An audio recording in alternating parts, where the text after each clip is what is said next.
Pilkada DKI Jakarta masih berlangsung 2 tahun lagi, namun gaungnya ini sudah mulai terasa. Sejumlah nama calon yang berasal dari tokoh nasional sudah mulai diajukan oleh partai politik, meskipun belum secara resmi diusung, namun ini sudah digadang-gadang akan dapat menjadi rival Ahok dalam kontestasi pilkada yang akan berlangsung 2 tahun lagi. Namun dilepas selain dari sisi kontroversialnya, ternyata popularitas Ahok juga dinilai masih baik, dan itu nanti yang akan kita bahas tentang kontestasi Pilkada DKI Jakarta 2017 bersama sejumlah narasumber yang sudah hadir di studio Bincang Pagi kali ini. Pemirsa, ada Bapak Wahfiudin, ini dari Forum Peduli Jakarta ya Pak ya? Iya. Ini yang akan mengusung Adiasa Daud nanti? Iya.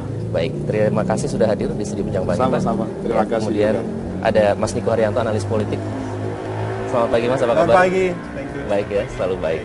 Kemudian ada Mas Tubagus Ramadan, pendukung Ahok atau dari teman Ahok ya istilahnya. Dari teman Ahok. Masih aktif terus ya dengan gerakan teman Ahok ini ya? Alhamdulillah masih. Masih baik. Dan itu nanti akan kita bahas lebih lanjut, namun sebelumnya kita simak dulu informasi berikut ini.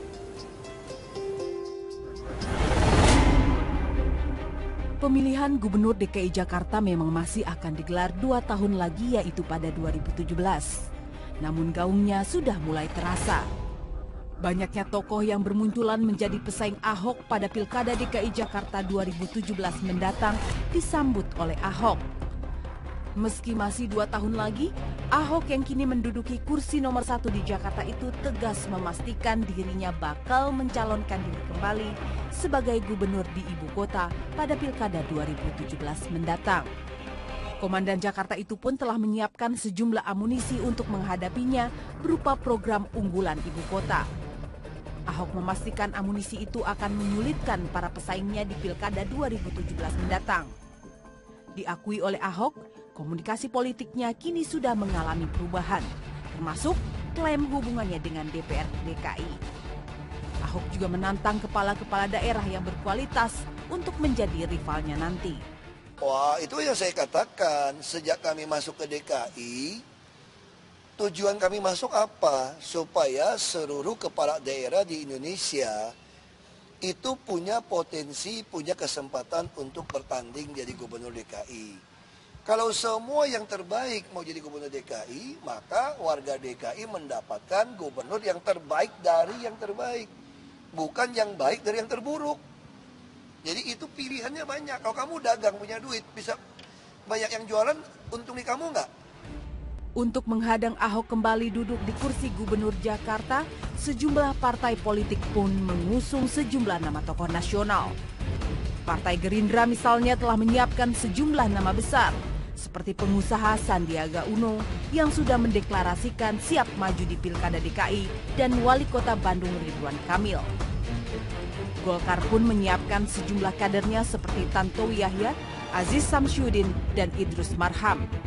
Di Partai Demokrat, mantan calon wakil gubernur Nahrawi Ramli kembali diusung.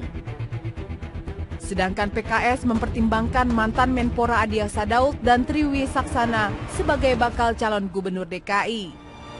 Terlepas dari kontroversi yang juga melekat di diri Ahok, popularitas gubernur DKI itu masih kuat.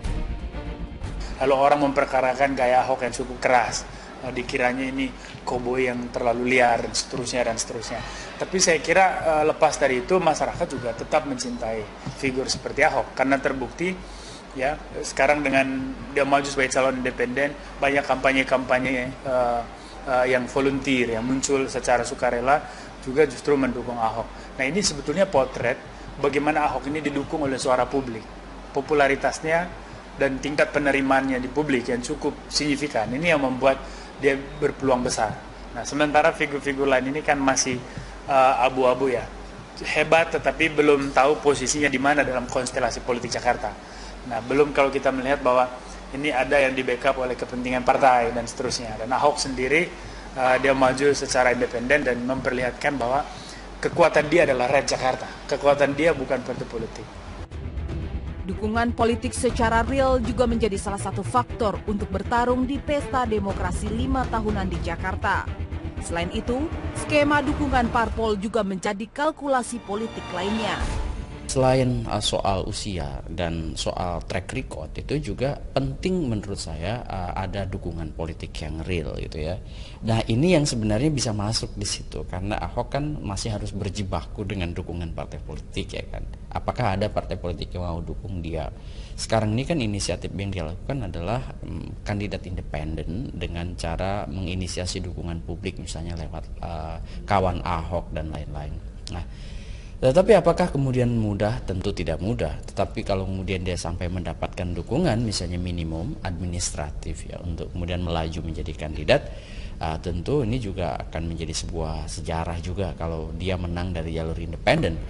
Dukungan bagi Gubernur Ahok untuk maju dalam pilkada sebagai calon independen pun masih kuat.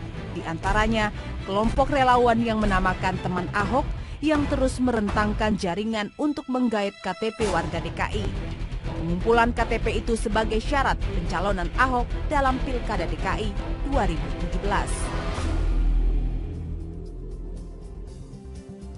Pertarungan dini Pilgub DKI itulah yang menjadi topik dalam perbincangan kita kali ini. Pemirsa, saya ingin ke Mas Bagus terlebih dahulu. Mas Bagus, tadi seperti kita lihat sudah ada teman Ahok yang mengumpulkan gerakan 1 juta KTP ya. Sejauh ini sudah berapa KTP yang terkumpul, Mas? Kalau sampai hari kemarin, itu kita direkap sudah sekitar 208.000 atau 20,8% dari target kita 1 juta KTP. Threshold kan sebenarnya 750.000 ya. Cuma kita mengupayakan mendapatkan 1 juta KTP supaya nanti aman dari verifikasi yang akan dilakukan oleh KPU.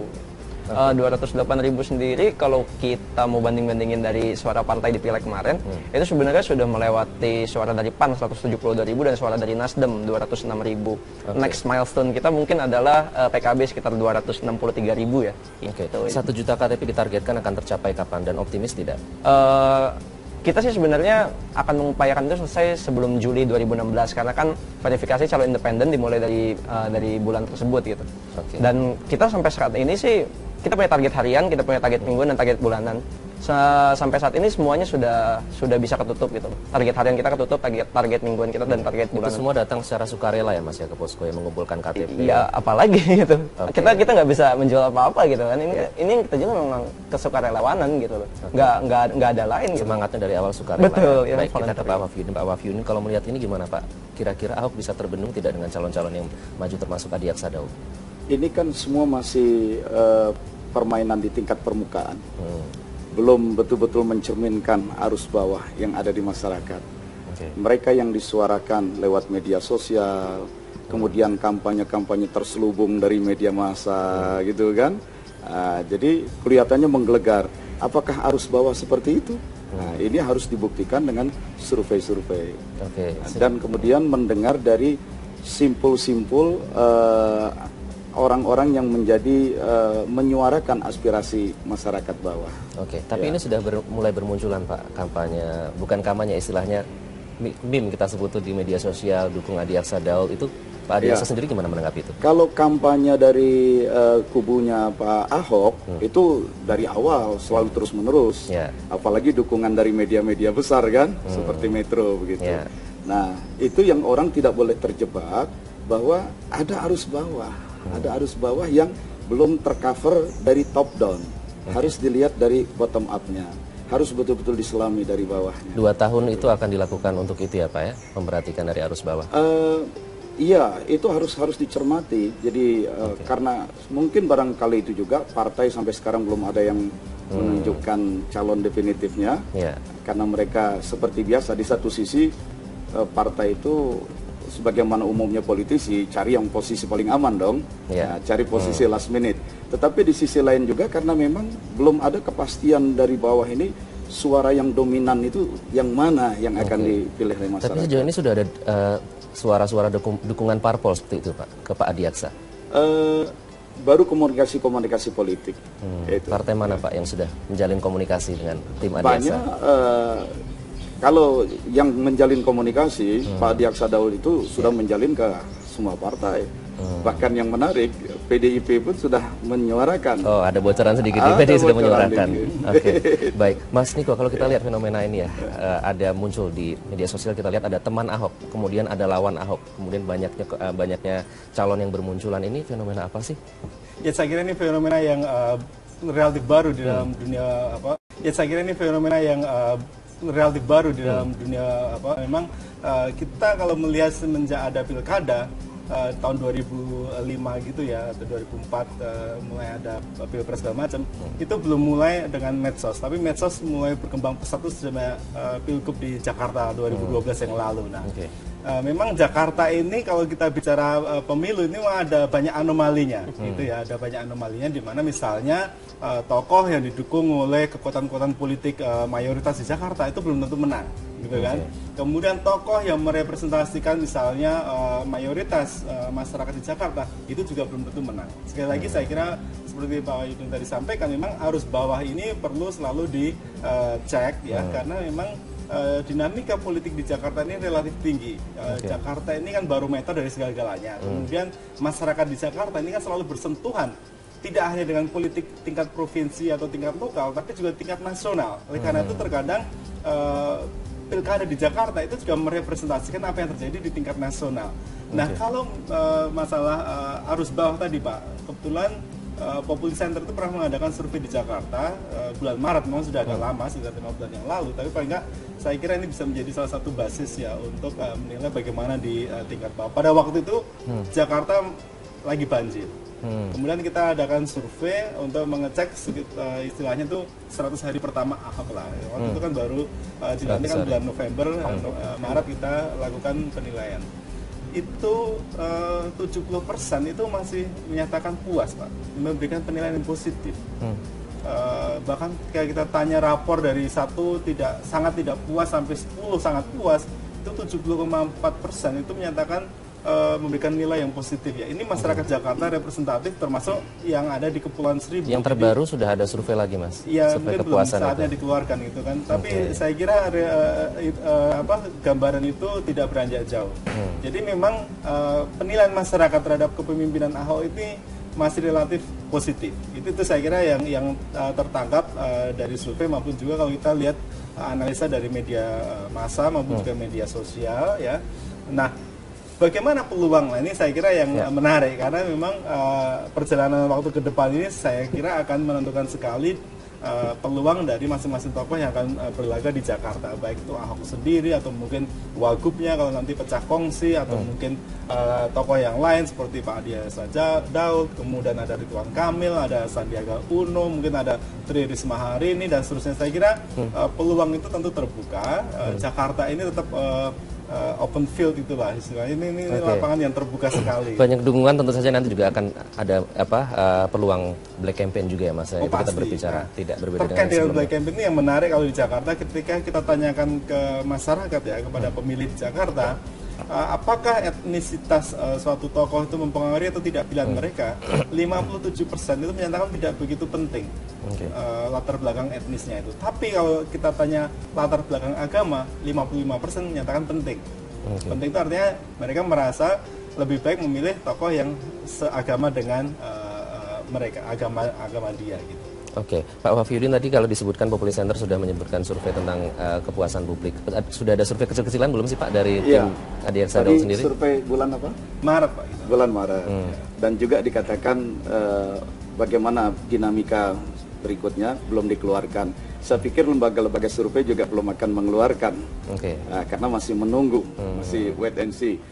Meskipun lembaga-lembaga survei terus melakukan monitoring, ya, karena tadi dinamikanya itu masih sangat peluangnya itu sangat besar. Kita ini pemilu kada atau pilgub yang ketiga tahun untuk Jakarta, pertama 2007 ya. Orang masih dalam euforia reformasi, mendekat seperti pilpres tahun 2004 yang boleh dibilang itu pemilu yang paling baik setelah tahun 1955 katanya. Nah, kemudian tahun 2009 pilpresnya atau 2012 pilgub Jakartanya itu, di situ mulai terjadi bagaimana mekanisme demokrasi yang tadinya begitu indah mulai masuk berbagai macam kepentingan-kepentingan dan rekayasa-rekayasa. Di mana ada kekuatan pemodal, ada pressure group ikut main, jadi tidak lagi terlalu murni demokrasi yang sesuai dengan aspirasi reformasi. Nah, ini pilgub yang ketiga, begitu. Jadi masyarakat Jakarta semakin cerdas, meskipun tadi disebut arus bawah bukanlah arus bawah orang yang bodoh. Gitu Iya, nanti itu yang akan Tadi disebutkan juga oleh Mas Niko, ini warga